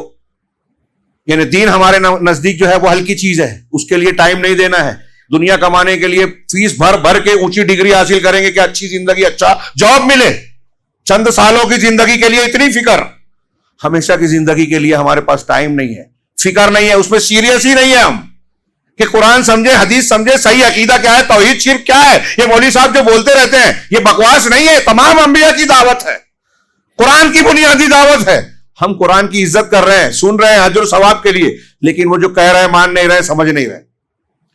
تو اللہ کہہ رہا ہے کہ جس چیز کی آپ کو چاہت ہے اس کے لیے آپ محنت و مشقت کریں. علامہ ابن قیم رحمہ اللہ نے رجائے محمود کہ وہ امید جو پسندیدہ ہے، قابل تعریف ہے، اس کے لیے کچھ شرطیں بیان کی کہ اس کے لیے کچھ امور ضروری ہیں. اس میں بھی یہی باتیں بیان کی کہ محبت ما یرجو ہو، جس کی امید اور رجا رکھتا ہے اس سے محبت کرنا. دوسرے خوف ہو من فواتہ، اس بات کا ڈر رکھنا کہ کہیں ہم سے یہ چھوٹ نہ جائے. میں جنت چاہتا ہوں، محروم نہ ہو جاؤں، میں کامیابی چاہتا ہوں، اللہ اس سے محروم نہ رکھے. میں اجر و ثواب چاہتا ہوں، میں یار فلاں اور فلاں چیز چاہتا ہوں، کہیں اس سے محروم نہ رہ جاؤں. تو اس کے بھی محبت ہونا چاہیے. اور تیسری چیز اس میں بھی بتائی جو میں نے ابھی آخری شرط میں بتائی تھی کہ محبت وہ سعیہ فی تحصیلہ بحسب الامکان، کہ اپنے امکان کے مطابق اس محبوب چیز کو جس کی آپ امید رکھتے ہیں اس کو حاصل کرنے کے لیے کوشش کرنا. کیونکہ اگر آپ نے کوشش نہیں کی تو یہ نہیں ملے گا. اب یہاں رک کر، یہ اللہ رب العالمین کی صفت ہے، اللہ رب العالمین کی تعلیم ہے. رک کر میں یہ عرض کرنا چاہتا ہوں کہ ہمارے یہاں ایک فرقہ گزرا ہے، گمراہ فرقہ. آپ شاید نام سے نا واقف ہو، لیکن بہت سے لوگ اس کے کہہ رہے ہیں مرجیہ. ان کے گمراہی اور عقیدے کا ایک حصہ یہ ہے کہ آدمی نے دل سے ایمان قبول کر لیا، تصدیق کر لی، یا زبان سے اقرار کر لیا. کچھ لوگ دونوں مانتے ہیں، بعض مرجیہ کچھ ایک کو. تو اب اس کو عمل کرنے کی کوئی ضرورت نہیں ہے. لا الہ الا اللہ محمد رسول اللہ کہہ دیا تو اب اس کا ایمان اور حضرت جبرائیل کا، محمد صلی اللہ علیہ وسلم کا، سب کا ایمان ایک جیسا برابر ہے. یہ مرجیہ کا عقیدہ ہے. اور انہوں نے ایمان کے اندر سے عمل کو نکال دیا، یعنی اس کو عمل کیے کرے نہ کرے کوئی فرق نہیں پڑتا. یہ بالکل خارجیوں کے ضد میں. آج ہمارے یہاں کچھ خارجی بھی ہیں، نام خارجی نہیں ہے، کام خارجیوں کا ہے کہ ایک مسلمان نے گناہ کیا، ارے اتنا بڑا گناہ کیا، کافر ہو گیا. یہ دیکھیے وہاں خوف ہی خوف طاری ہوا تو گناہ سے کافر بنا دیا. یہاں امید ہی امید طاری ہوئی تو کہا کہ ایمان لے آئے، بس ختم. میں اس کو کہتا ہوں کہ جیسے عیسائیوں میں ایک عقیدہ بنایا شاؤل نے کہ حضرت عیسیٰ علیہ السلام نعوذ باللہ اپنے عقیدے کے مطابق وہ کہتا ہے کہ اللہ کے بیٹے تھے. اللہ نے اپنے بیٹے کو اس لیے دنیا میں اتارا کہ وہ انسانوں کے گناہوں کا کفارہ بن جائے. سولی پہ چڑھا کے ایسا کیا اور اسی کے تناظر میں آج پادریوں کو یہ حق ملتا ہے کہ وہ کنفیشن کرنے والوں کو بخشش کرتے ہیں، اس کی طرف سے پروانہ معافی دیتے ہیں۔ تو جیسے اس عقیدے نے، اس غلط عقیدے نے عیسائیوں کو گناہوں پر جری کر دیا کہ اب کوئی بھی گناہ کر لو معاف کر لو، کروا لیں گے پادری سے، ایسے ہی اس عقیدے نے مسلمانوں کو گناہوں پر جری کر دیا۔ اور آج ہمارے یہاں جو لوگ ہیں، ہم اور آپ، میں اپنے آپ کو بھی شامل مانتا ہوں، عقیدے میں ہم یہ نہیں مانتے جو مرجئہ کہتے ہیں، لیکن ہمارا عمل ایسا ہی ہے۔ آج مسلمانوں کی اکثریت یا دنیا کے جتنے لوگ ہیں، مائیں بہنیں بھی غور سے سنیں، آپ بھی دماغ میں بٹھائیں کہ ہمارے یہاں کوئی انسان ایسا نہیں ہے جو امید نہ رکھتا ہو۔ ہم میں جتنے بیٹھے ہیں سب کو امید ہے کہ اللہ ہمیں جنت دے گا، عذاب سے نجات دے گا، سب کو امید ہے کہ ہمیں عزت ملے گی، سب کو امید ہے کہ آج نہیں تو کل زندگی میں، دنیا میں بھی ہم کو کچھ نہ کچھ ترقی، نعمتیں، فراوانی اور بڑا پن ملے گا، فلاں اور فلاں، بہت سی امیدیں ہیں۔ لیکن کیا ان امیدوں کو حاصل کرنے کے لیے ہمارے ہاں سعی، کوشش، مقصد اور ہدف کو پانے کا جو راستہ ہوتا ہے، اس راستے پہ چلنے اور محنت کرنے، قربانیاں دینے تاکہ تڑپ موجود ہے؟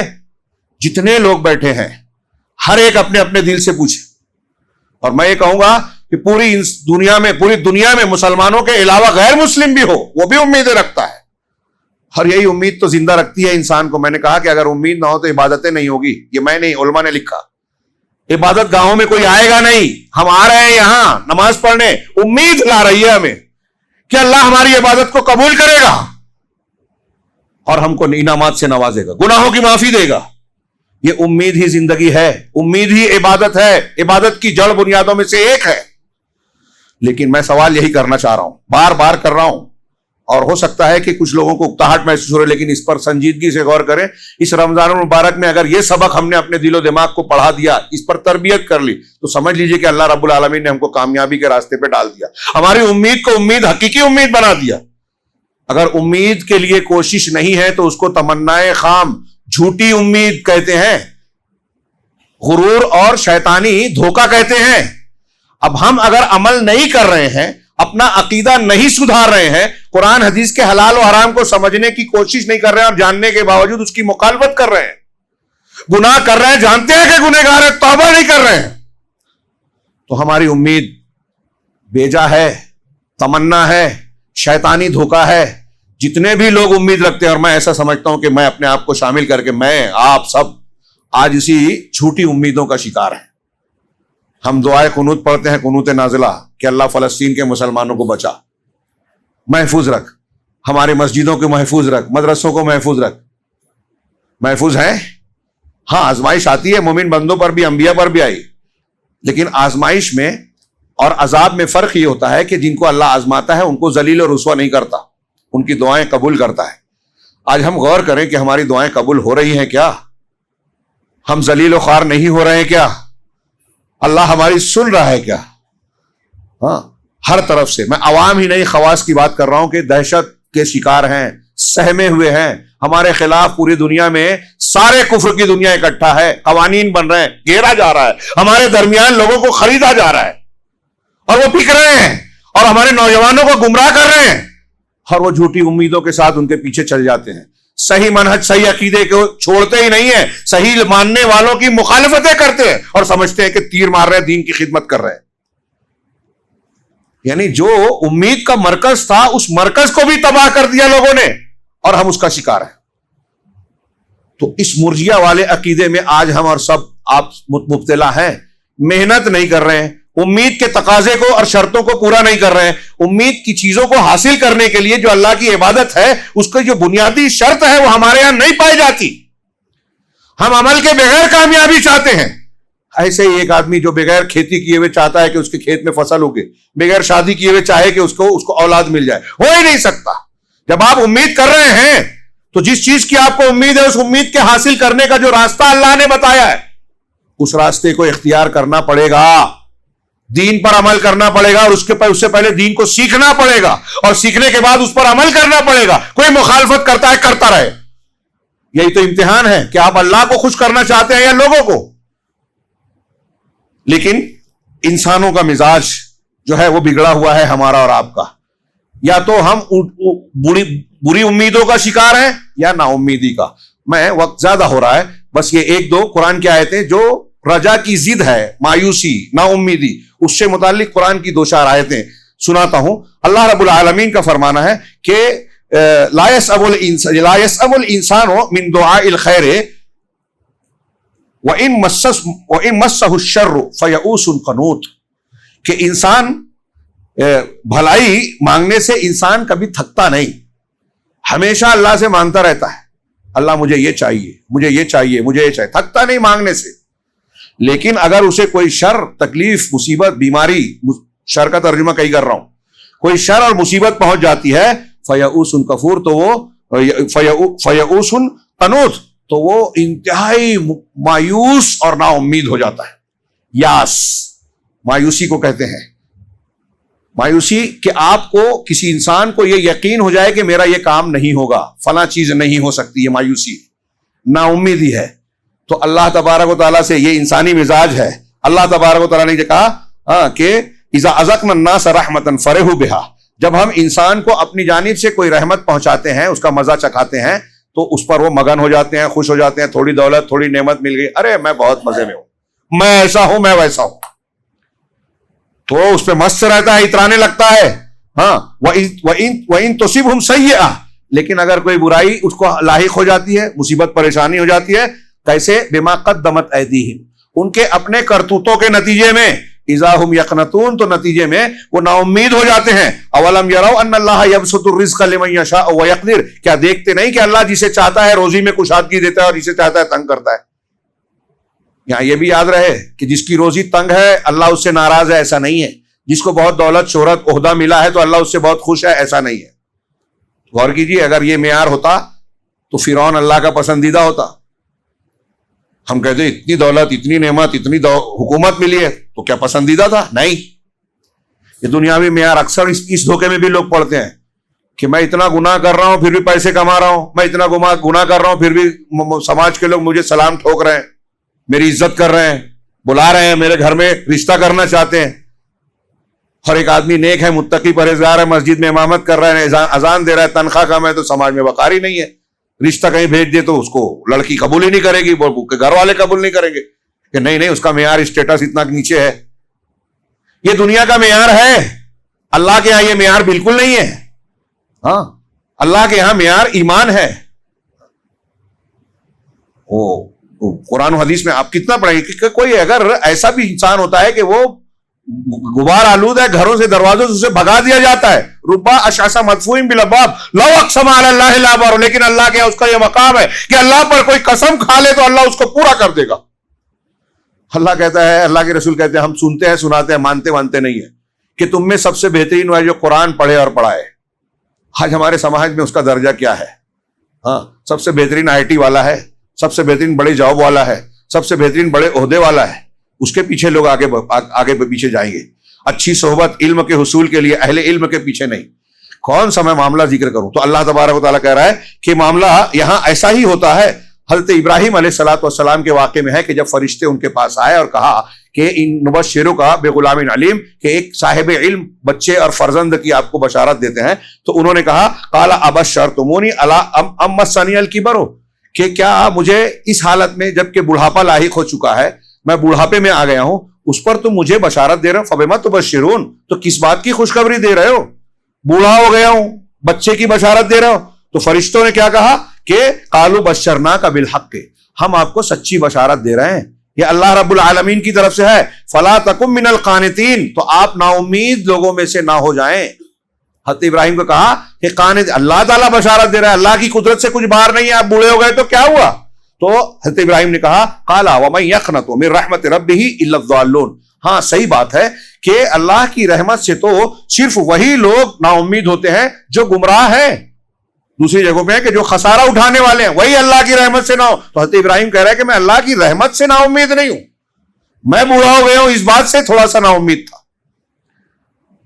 غور کیجئے، اللہ کی رحمت، جو بھی گناہ کرتا ہے، ہمارے بعض اسلاف کی دعائیں تھیں، مرنے کے وقت کی دعائیں عام حالات میں کہ اللہ میں بہت گنہگار ہوں، بہت گنہگار ہوں، لیکن تیری رحمت میرے گناہوں سے کہیں وسیع ہے۔ جو نا امید ہو جاتا ہے وہ گویا یہ کہہ رہا ہے کہ اللہ کی رحمت وسیع نہیں ہے، اللہ کی رحمت اسے معاف نہیں کر سکتی۔ اللہ کی رحمت سکڑی ہوئی ہے، کشادہ نہیں ہے. وہ اللہ کی صفت پر شک کر رہا ہے، نہ بے یقینی کا شکار ہے، وہ اللہ کی گستاخی کر رہا ہے. تو ہم کتنے بھی بڑے گناہ کا ارتکاب کر لیں، سچے دل سے توبہ ہونی چاہیے، دھوکے والی نہیں. تو اللہ تبارک و تعالیٰ کہہ رہا ہے، حضرت ابراہیم علیہ السلام کہا کہ اللہ کی رحمت سے وہی مایوس ہوتا ہے جو گمراہ لوگ ہیں. اللہ حضرت یعقوب علیہ السلام کل یہاں تراویح میں آپ نے سنی یوسف علیہ السلام کا قصہ. حضرت یعقوب علیہ السلام نے اپنے بیٹوں سے کہا یا بنیا اذهبوا فتحسسوا من یوسف واخیہ، بیٹے تم جاؤ یوسف اور اس کے بھائی کو تلاش کرو، اچھی طرح تلاش کرو. ولا تیأسوا من روح اللہ، اور اللہ کی رحمت سے مایوس نہ ہو جاؤ. انہ لا ییأس من روح اللہ. دیکھیے دنیاوی معاملہ تھا ایک طریقے سے یہ کہ بیٹے کو بھائی کو ڈھونڈنا ہے آپ لوگوں کو، تو اللہ کی رحمت سے مایوس نہ ہو جاؤ. ولا لا ییأس من روح انہ لا ییأس من روح اللہ الا القوم الکافرون، کہ اللہ کی رحمت سے وہی لوگ مایوس ہوتے ہیں جو کافر لوگ ہیں. اللہ تبارک و تعالیٰ نے انسان کی طبیعت سورہ بنی اسرائیل میں بتائی، وَإِذَا أَنْعَمْنَا عَلَى الْإِنسَانِ أَعْرَضَ وَنَأَىٰ بِجَانِبِهِ. جب ہم انسان پر نعمت کرتے ہیں تو وہ اتراتا ہے، کتراتا ہے. اعرضا کتراتا ہے، اعراض کرتا ہے، اللہ کا ذکر نہیں کرتا، اللہ کا شکر نہیں کرتا، مست رہتا ہے. وَنَأَىٰ بِجَانِبِهِ، اور اپنے اپنی کروڑ بدل لیتا ہے، کنارہ کشی کر لیتا ہے، اللہ کی فرما برداری نہیں کرتا. لیکن آگے کہا وَإِذَا مَسَّهُ الشَّرُّ كَانَ يَئُوسًا، اور جب اسے شر لاحق ہوتا ہے تو بڑا مایوس ہو جاتا ہے، نا امید ہو جاتا ہے. وَإِذَا مَسَّهُ الشَّرُّ كَانَ يَئُوسًا، یہ انسانی طبیعت ہے. یہ جو اللہ نے اس آیت کریمہ میں بیان کیا سورہ بنی، جو میں نے آخر میں پڑھا، یہ انسان کا مزاج ہے. لیکن اگر اللہ تعالیٰ ایک بندے کو ایمان کی دولت دے دے، ہدایت دے دے، تو وہ ایسا نہیں رہتا. وہ پریشانی کی حالت میں مایوس نہیں رہتا، صبر کرتا ہے. خوشی کی حالت میں اللہ تبارک و تعالیٰ سے انحراف اور اس کے ذکر کو فراموش نہیں کرتا، بلکہ اللہ کا شکر اور ذکر کرتا ہے. اور اس اعتبار سے اللہ تبارک و تعالیٰ کے خوش نصیب بندے وہ ہیں جو ہر حال میں اللہ سے امید رکھیں، اللہ کا ذکر کریں. اور اس تناظر میں نے یہ موضوع بیان کیا کہ یہ رمضان المبارک ہم سے بہت تیزی سے رخصت ہو رہا ہے. اس کا لمحہ لمحہ قیمتی ہے. صحابہ کرام اللہ کے نبی صلی اللہ علیہ وسلم کا طریقہ کیا تھا کہ عام حالات میں تو اللہ کی عبادت و ریاضت کرتے ہی تھے، اللہ کے راستے میں خرچ خوب کرتے تھے، لیکن رمضان میں اس سلسلے میں اور زیادہ شدید ہوتے اور دن گزرتے گزرتے اس میں اور محنت کرتے تھے. کیا مطلب ہے اس کا؟ کہ رمضان المبارک میں امید بڑھ جاتی ہے جنت کے ملنے کی، رمضان المبارک میں امید بڑھ جاتی ہے جہنم سے بچنے کی، رمضان المبارک میں امید بہت اعلیٰ ہو جاتی ہے کہ اللہ ہم سے جو ناراض تھا خوش ہو جائے. یہ روٹھے رب کو منانے کا موسم ہے، توبہ کا موسم ہے، اللہ کے ذکر کا موسم ہے، اپنے آپ کی اصلاح کرنے کا موسم ہے، آنسو بہا کر اپنے گناہوں سے معافی مانگنے کا موسم ہے، اپنے معاملات کو صاف کرنے کا موسم ہے. جو ناراض ہے اس کو منائیے، جو جس سے قرض لے کر بیٹھے ہوئے ہیں اس کا قرض ادا کیجئے، نہیں دے سکتے تو تصفیہ کیجئے، اپنے رشتہ دار جن سے کٹے ہوئے ان سے معافی مانگ کے رشتوں کو جوڑیے. آپ اگر اللہ تبارک و تعالیٰ سے مانگ رہے ہیں یہاں مسجد میں آ کے، اور آپ کا بھائی آپ سے ناراض ہے، سال بھر سے آپ کے گھر آپ وہاں نہیں گئے، وہ آپ کے پاس نہیں ہے، بات نہیں کرتے، رشتہ کاٹ کے رکھا ہے، تو دعا قبول نہیں ہوگی. یہ امید جھوٹی کر رہے ہیں آپ کہ مسجد میں جا رہا ہوں، اپنے بھائی کے سامنے اکڑے ہوئے ہو، والدین سے قطع تعلق کیے ہوئے ہو، فلاں رشتے کٹے ہوئے ہو. تو جو میں نے اتنا لمبا چوڑا بیان کیا وہ لوگوں کو لگ رہا تھا یہ ہمارے معاملات سے جڑا ہوا ہے کہ ہم اللہ سے جنت کی امید کر کے مسجد میں آ رہے ہیں، امید کر کے روزہ رکھ رہے ہیں، لیکن اس امید کو پانے کے لیے ہم اپنے کٹے ہوئے رشتے کو جوڑ نہیں رہے ہیں، ہم اپنی حرام روزی کو حلال بنانے کی فکر نہیں کر رہے ہیں، تو ہم غلط امید کر رہے ہیں، تمنا کر رہے ہیں. تمنا خام ہے، شیطانی دھوکہ ہے. اگر آپ چاہتے ہیں کہ ہمارے روزے قبول ہوں، اللہ ہم کو واقعی جہنم سے نجات دے دے، جنت میں داخل کر دے، اگر ہم چاہتے ہیں کہ اللہ تبارک و تعالیٰ اس ماہ مبارک کی عظیم برکتوں سے ہمیں نوازے، ہمارے صدقات و خیرات کو قبول کرے، تو ہمیں اپنے معاملات کو شریعت کے مطابق درست کرنا انتہائی ضروری ہے. اور ہم نے سنجیدگی سے اس پر بھی غور نہیں کیا تو یقین مانیے کہ ہم خود اپنے آپ کو سنبھالنا نہیں چاہتے، ہم خود اپنے آپ کو اللہ کے عذاب سے بچانا نہیں چاہتے. ہم دعوت دے رہے ہیں نیتن یاہو کو کہ وہ ہم پر بم برسائیں، ہم دعوت دے رہے ہیں بلڈوزروں کو کہ ہمارے گھر کو کچل دے ہوئے، ہم دعوت دے رہے ہیں اللہ کے مختلف لشکروں کو کہ ہمارے گھروں کو آگ کی لپیٹ میں لے لے ہوئے، سیلاب کا شکار بنا دے ہوئے، ہم کو بے عزت اور ذلیل کر دے ہوئے. اگر ہم چاہتے ہیں کہ یہ سب کچھ نہ ہو تو اللہ سے امید کیجئے، اس کے ڈر کے ساتھ، اس سے محبت کے ساتھ، اور اس امید کے حاصل کرنے کے لیے محنت کیجئے۔ رب کریم رحمان ہے، رحیم ہے، الصمد ہے، اس کے دامن رحمت میں کوئی کمی نہیں ہے۔ وہ تو یہ کہتا ہے کہ اگر سارے انسان، سارے جنات ایک ساتھ جمع ہو جائیں، سب اپنے اپنے سوال مجھ سے کریں، فَسَأَلُونِ كُلُّ إِنسَانٍ مَسْأَلَةً، سب مانگتے جائیں، سب کو میں دیتا جاؤں۔ آدم علیہ السلام سے لے کر قیامت تک کے سارے انسان، سارے جنات ایک میدان میں آ جائے، سب مانگے، اللہ سب کو دے دے، تو کہتا ہے کہ سب کو دیتا جاؤں، دیتا جاؤں، دیتا جاؤں، اس سے میرے خزانے میں کمی نہیں آئے گی۔ ہاں صرف اتنی کمی آئے گی جیسے کسی سوئی کو سمندر میں ڈبو کر نکالا جائے۔ اس کا خزانہ اتنا وسیع ہے، اس کی رحمت اتنی وسیع ہے، لہٰذا ہمیں مایوسی کا شکار نہیں ہونا چاہیے۔ مایوسی نہیں کرنا ہے، اس کا یہ مطلب نہیں ہے کہ ہم کوئی بھی گناہ کریں اور یہ امید رکھیں کہ اللہ تو معاف کر ہی دے گا۔ جی نہیں، وہ غفور الرحیم بھی ہے، شدید العقاب بھی ہے۔ قرآن میں اس مضمون کو بار بار بیان کیا گیا ہے، اس لیے اس کو مذاق نہ سمجھا جائے، ہلکے میں نہ لیا جائے۔ یہ ہمارے پرندے کی، ہماری زندگی کی پرواز اور کامیابی کی اڑان کے لیے یہ دو بازو ہیں کہ اللہ کا خوف بھی ہو، اللہ سے امید بھی ہو، اور اس خوف اور امید کو مضبوط بنانے کے لیے رمضان سے بہتر کوئی موسم ہو ہی نہیں سکتا۔ اللہ سے دعا ہے کہ وہ اس موسم کو جو اس نے اپنے احسان کے تحت ہمیں عطا فرمایا ہے، اس میں ہمیں اپنے خوف، اپنی محبت اور ایمان کے تمام صفات کو مضبوط بنانے کی ہمیں توفیق عطا فرمائے، اور اس کی برکت سے ہماری زندگی کو سنوار دے۔ اسی کے نتیجے میں پروردگار ہمیں دنیا میں بھی عزت و سعادت سے نوازے، ہر قسم کے فتنے اور مصیبت سے محفوظ رکھے، اور برزخ و آخرت میں بھی ہر قسم کے عذاب سے محفوظ رکھے۔ اقول قولی ھذا واستغفر اللہ لی ولکم ولسائر المسلمین، وصلی اللہ علی نبینا محمد۔ بارک اللہ لنا ولکم فی القرآن المجید، ونفعنا وإیاکم بالآیات والذکر الحکیم، انہ تعالی جواد کریم ملک بر رؤوف رحیم۔